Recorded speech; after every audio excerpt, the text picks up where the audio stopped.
តោះយើងមកធ្វើការមើលជាមួយនឹង skin ថ្មីដែលជា skin កណ្ដាប់ដៃជាថ្មីបានមកជាមួយនឹង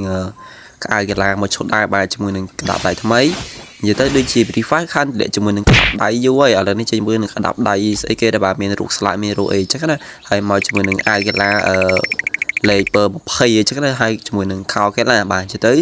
សម្រាប់ការ event នេះគឺវាលយមួយយ៉ាងដែរសម្រាប់ការកដាប់ដៃណាប៉ុន្តែកដាប់ដៃសម្រាប់បងគឺលេខតែមួយនឹងដែរដោផងបាទសម្រាប់កដាប់ដៃអញ្ចឹងណាស្រឡាញ់មួយណាដាក់មួយនឹងហើយសើដោមិនមែនទេតែចេញមកគឺចេះតែចាប់លេងទៅដើម្បីថតវីដេអូឲ្យគ្នាមើលចឹងយើងធ្វើការបិទអាកន្លែងទៅដែរនិយាយទៅតើបងគឺបិទតែកដាពីរនឹងទេហើយយើងទៅជាមួយនឹង9 Diamond លើកទី1ហើយជាមួយនឹង9 Diamond លើកទី1គឺចូលជាមួយនឹងខោកីឡាបាទអូយសំណាងដែរណា9 Diamond បានខោកីឡាមួយដែរបាទហើយសម្រាប់9 Diamond លើកទី2បាទអញ្ចឹងយើងចង់លេងឆ្លងអត់អញ្ចឹងសម្រាប់អាលើកទី2នេះបើសិនជាយើងទេត្រូវថាបងចូលប្រឡោះណាអញ្ចឹងបើធ្វើការចែក VP ម្ដងទៀតដោយសារវីដេអូចែក VP វា3ម្ដងវីដេអូហើយតែនៅតែអត់បានអញ្ចឹងសម្រាប់វីដេអូនេះគឺយើងធ្វើការចូលរួមទេធ្វើការជួយចាប់ចុច YouTube លេងមួយផងដើម្បីទទួល